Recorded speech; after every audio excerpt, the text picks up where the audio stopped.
A paz do Senhor Jesus, seja bem-vindo a mais uma pré-aula da nossa Escola Bíblica Dominical, aqui da Igreja Evangélica Assembleia de Deus em Joinville. Eu sou o pastor Eduardo Sônego e estou aqui para comentar a lição de número 6 deste primeiro trimestre de 2025. É um privilégio, uma alegria muito grande estar com você, compartilhando essa pré-aula. Quero, desde agora, lembrar você e estimular você, convidar você a se inscrever no nosso canal, ativar aí as notificações e, é claro, curta esse vídeo, nos ajude, né, a impulsionar, a engajar esses vídeos aqui da nossa Escola Bíblica Dominical em Joinville, para que mais pessoas também possam acompanhar.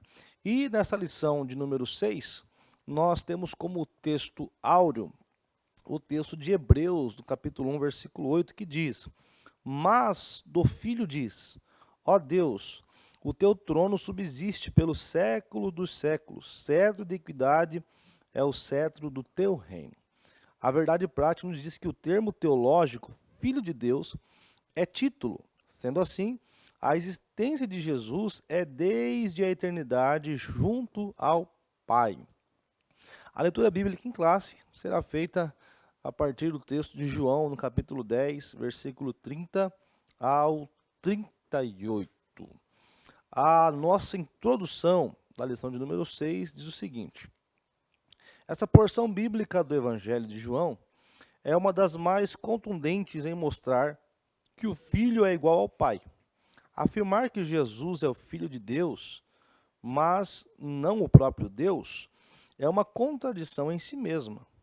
O embate de Jesus com os religiosos no Templo de Jerusalém revela essa verdade.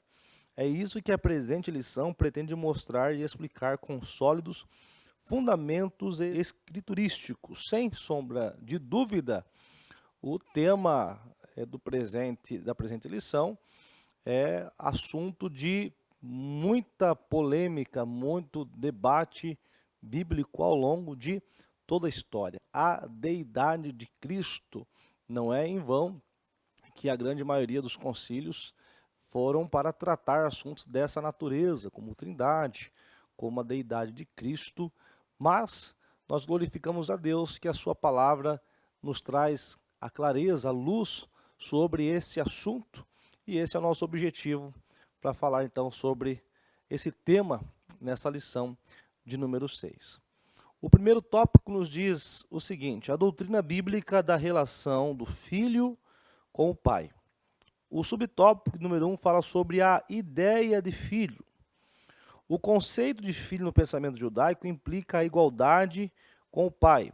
Uma das ideias de filho na Bíblia é a identidade de natureza. Isso pode ser visto no paralelismo poético do salmista, registrado lá em Salmo 8 e verso 4. No que diz respeito à expressão filho dentro da cultura judaica, nós podemos entender que há pelo menos 3 formas de compreensão no que diz respeito à expressão filho.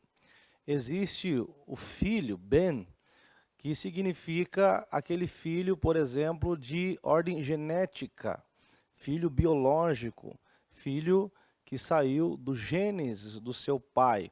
Essa é uma forma de entender a concepção de filho. Mesmo nessa concepção, já se tem uma ideia primária de um filho possuindo uma identidade do pai, mesmo ele tendo, né, uma criação, sendo formado a partir de.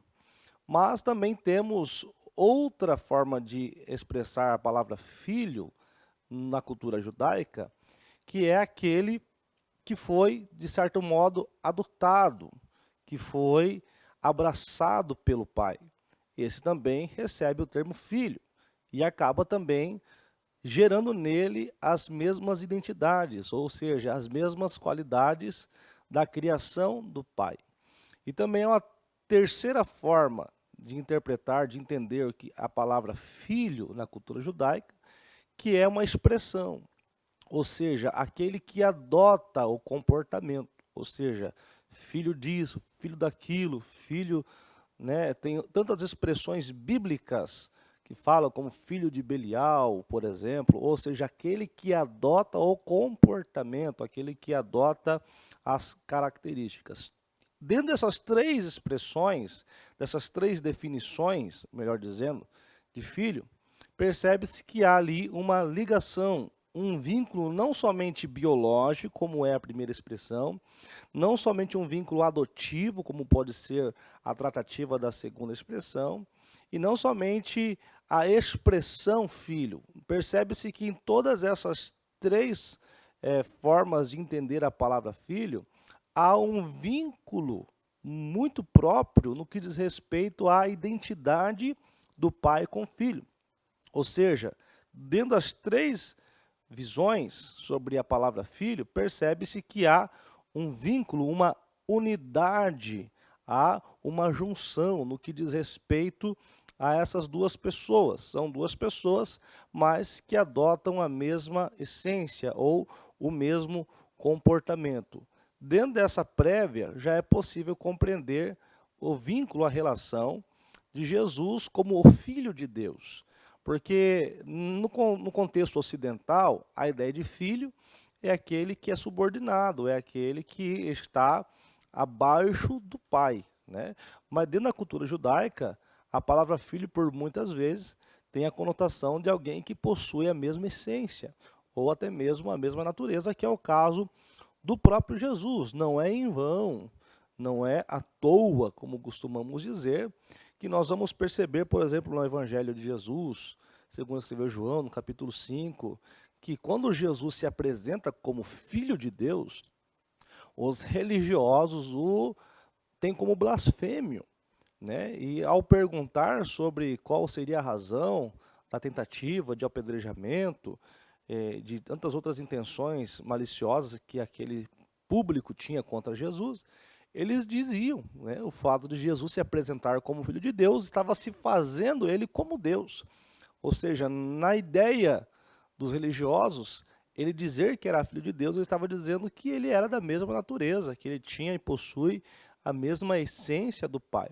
Isso por si só já é uma grande refutação contra as tentativas heréticas de deturpar essa verdade, que dizem que Jesus não é Deus, ou de certa forma tentando anular o fato de Jesus ser um Deus inferior, simplesmente pelo texto bíblico usar a expressão Filho de Deus.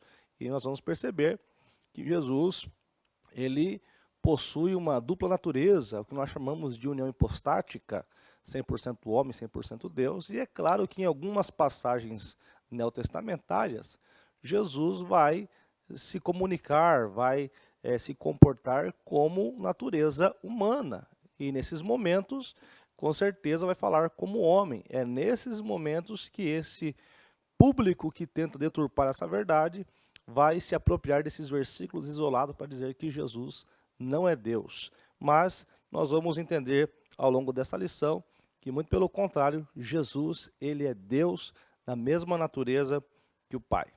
No subtópico número 2, fala sobre o significado teológico, né? E aqui nesse subtópico diz que essa expressão indica igualdade de natureza, ou seja, mesma substância. Na verdade, quando você vê a expressão unigênito do Pai, a expressão grega ali é monogenes, né? É único da raça, único da essência. Alguns vão dizer que é o único, a única espécie, mas ali diz respeito ao único em essência. Ou seja, Jesus é aquele que compartilha, o único daquilo que se pode dizer que vem do Pai, que possui a mesma essência, embora não tenha sido Jesus criado. Jesus não é criação. Jesus, ele subsiste eternamente com o Pai, como aprendemos na lição da Trindade, e em comum comunhão, não tendo uma hierarquia, como às vezes nós costumamos elencar. O fato de nós entendermos a Trindade, por exemplo, como o primeiro da Trindade, a segunda pessoa da Trindade, a terceira pessoa da Trindade, não diz respeito a uma hierarquia, mas diz respeito à forma como cada um foi apresentado nas Escrituras. O Pai foi apresentado primeiro nas Escrituras, por isso que ele é a primeira pessoa da Trindade. Jesus é o segundo apresentado e o Espírito Santo é o terceiro apresentado. É só essa regra de cronologia bíblica, mas os três possuem a mesma essência, e aqui na lição presente, o Pai e o Filho são um, como Jesus próprio disse, eu e o Pai somos um. No subtópico número 3, o Filho é Deus. O Filho de Deus é uma expressão bíblica para referir-se à relação única do Filho unigênito com o Pai. A expressão Filho de Deus revela a divindade de Cristo. Essa verdade está mais clara na Bíblia que o sol ao meio-dia. Por isso é estranho como pode haver tantos debates sobre o tema. O texto sagrado, que aliás é o texto áureo aqui da lição, que diz o Filho, mas do Filho diz, ó Deus, o teu trono subsiste pelos séculos dos séculos, cetro de equidade, o cetro do teu reino. E o mais crucial é uma citação direta de Salmos 45, e é importante prestar melhor atenção naquelas passagens conhecidas dos crentes, como por exemplo, que é o texto subsequente, que diz, o teu trono, ó Deus, é eterno e perpétuo, o cetro do teu reino é o cetro de equidade, tu amas a justiça e aborreces a impiedade, por isso, Deus, o teu Deus, te ungiu com óleo de alegria. Esse texto é um enigma. Esse texto é objeto de debate entre muitos rabinos ao longo de muitos anos, porque o texto está se referindo ao texto de Hebreus, localizado no capítulo de número 1, versículo de número 8, mas é uma referência direta ao Salmo 45, versos 6 e 7, que é um texto veterotestamentário. Como pode o Deus do verso 7 estar ungindo o Deus do verso 6, lá de Salmos 45? É um texto para lá de estranho na perspectiva monoteísta judaica. Mas para nós que entendemos com clareza a revelação de Deus e a clareza que Ele trouxe a partir da graça, da sua vinda, é possível compreender que estamos diante de um texto irrefutável e que nos apresenta Jesus como sendo da mesma substância, como sendo da mesma essência, que foi ungido pelo próprio Deus, mas que possui a mesma natureza.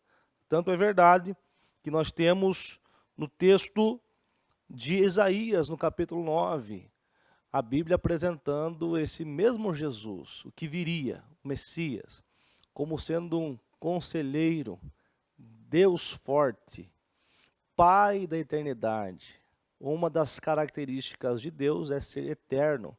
Só pode ser Deus se for eterno. A Bíblia diz que Ele é o Pai da eternidade.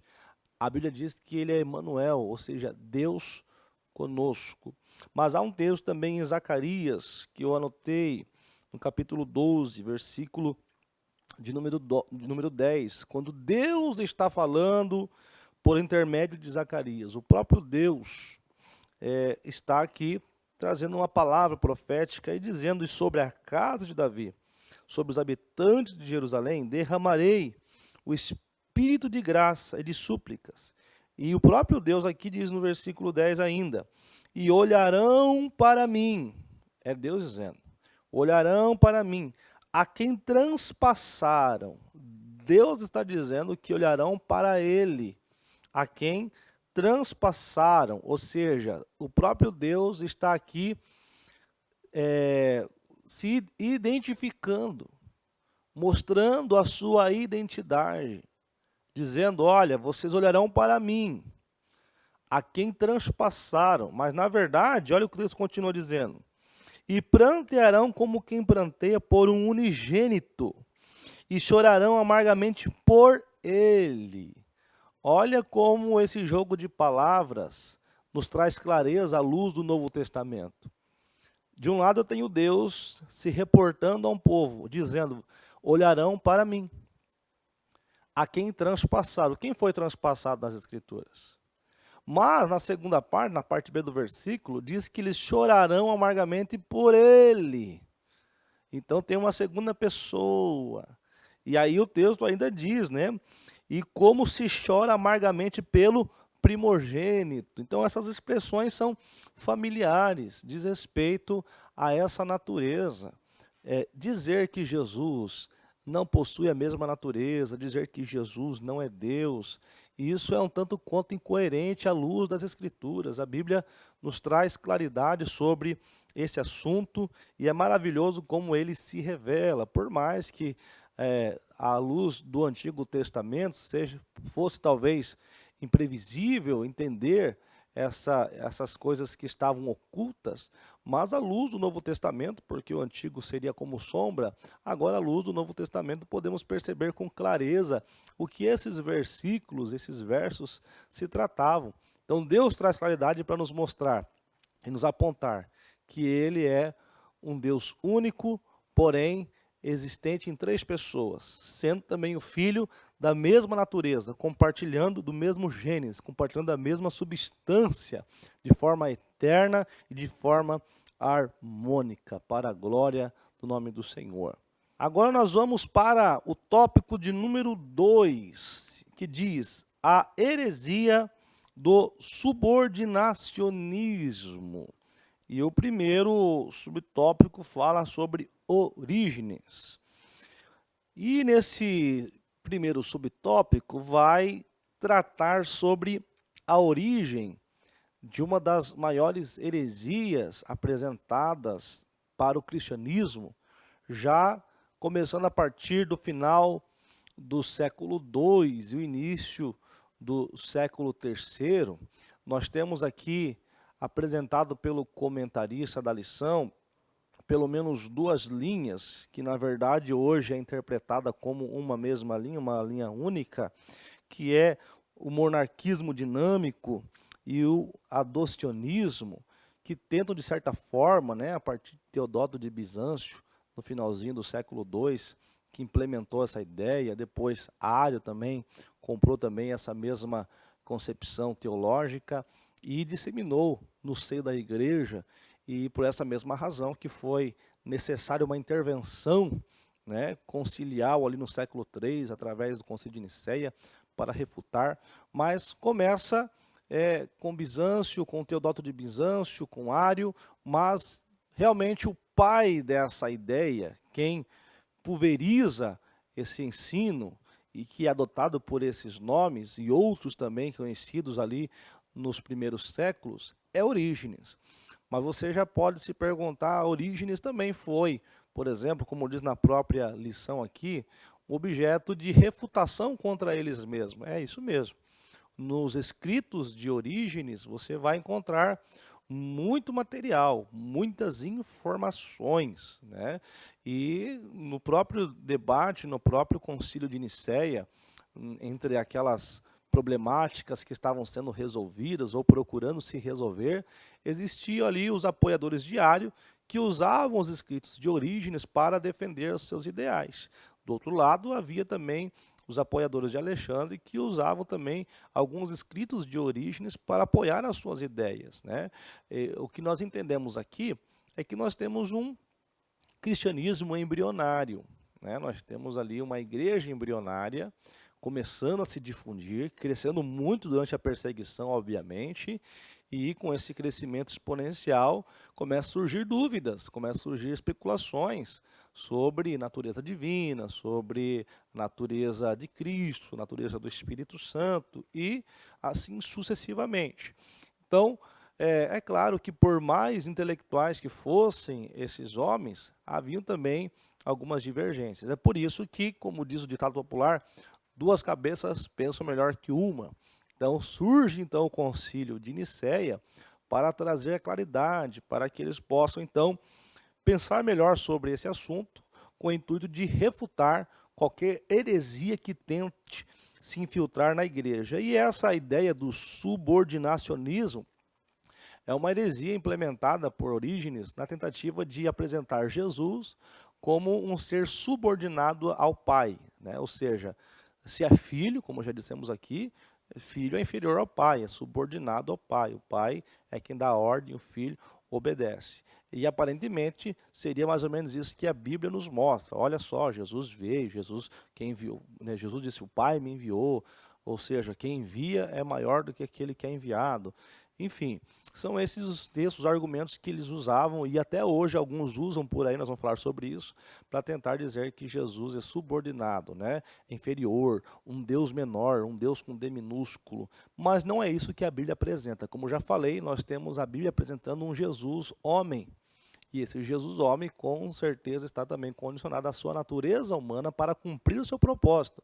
Mas há também a sua natureza divina, que é revelada com clareza nas Escrituras, porque ele, mesmo sendo em forma de Deus, não teve como usurpação ser igual a Deus. Ele escolheu se humilhar. Ele escolheu estar entre nós. Ninguém mata o Senhor. Ninguém mata Jesus. Ele mesmo se entregou. Ele deu a sua vida. Ninguém conseguia capturar, ele se entregou, ele permitiu que fosse capturado, porque ele é Deus, ele é grande e ele é soberano. E essa ideia, essa heresia subordinacionista foi refutada a partir, então, nós já entramos aqui também, no subtópico número 2, o período pré-niceno, né? Ou seja, o período antes do concílio de Nicéia. É bem curto, diz que o subordinacionismo foi do século II e III, uma tentativa ainda que equivocada de preservar o monoteísmo, mas que negou a divindade absoluta de Jesus.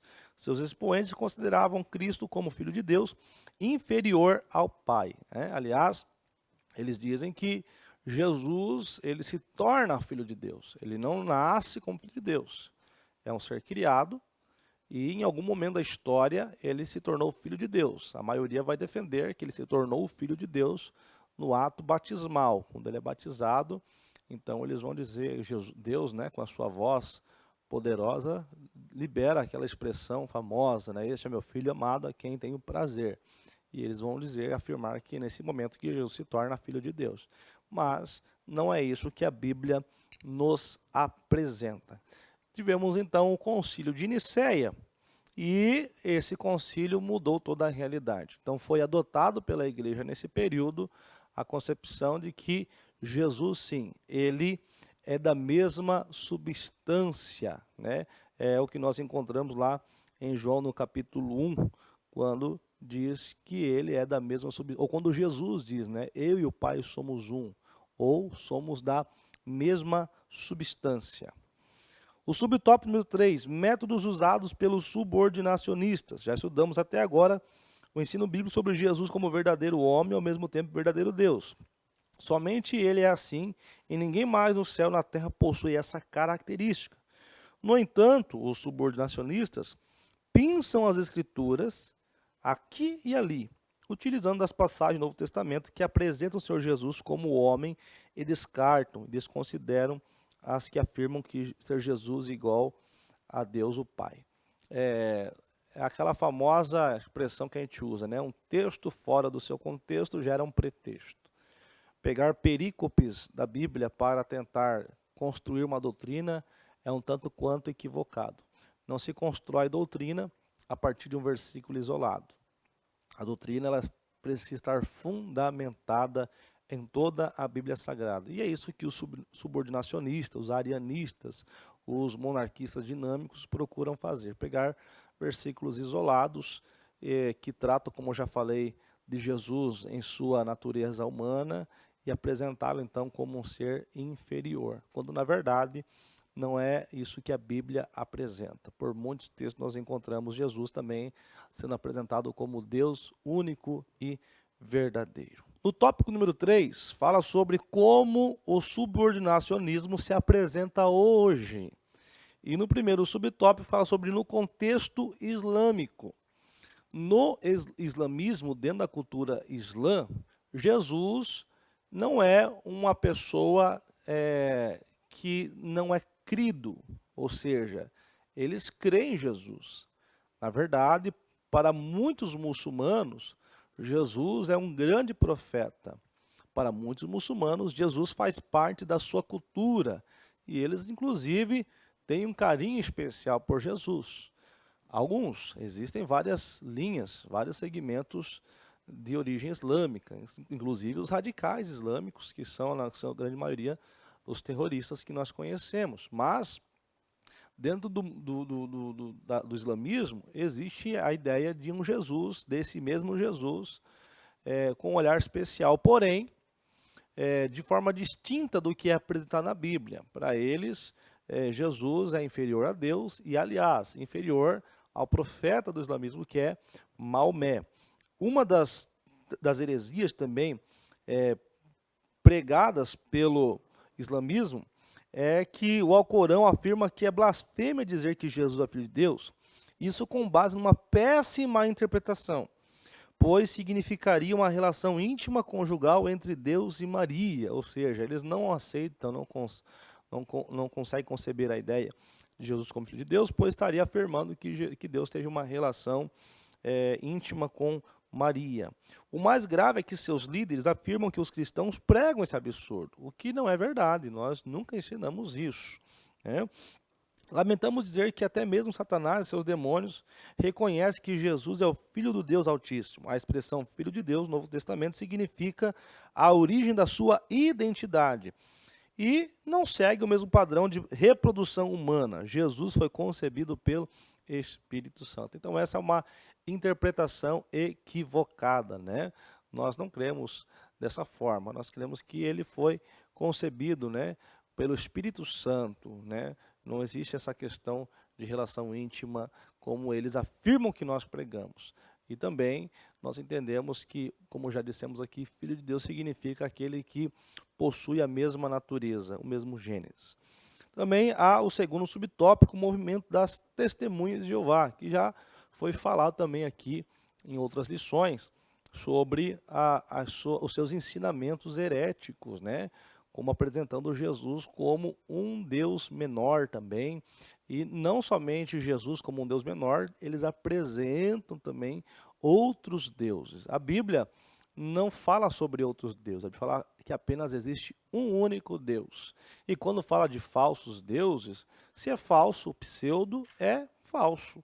Ou seja, não existe esse Deus. Esse Deus, ele é falso. Quando você olha para a Bíblia Sagrada, em João capítulo 1, o texto diz que no princípio era o verbo estava com Deus e o verbo era Deus. Embora na Bíblia, tradução do Novo Mundo, você vai encontrar ali um diminutivo.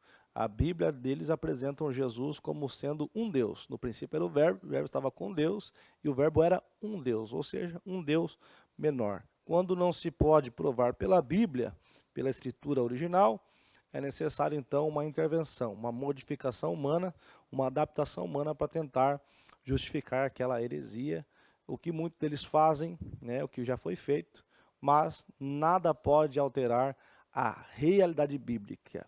E a realidade bíblica está aqui na conclusão. O termo filho, em relação a Jesus, tem sido assunto de debate teológico desde o período dos pais da igreja. A interpretação bíblica que se faz é: Jesus é filho unigênito não porque foi gerado, mas sim porque é da mesma substância do Pai. Espero ter contribuído, que Deus possa vos abençoar em Cristo Jesus. Até a próxima aula, se assim Deus nos permitir. Deus abençoe.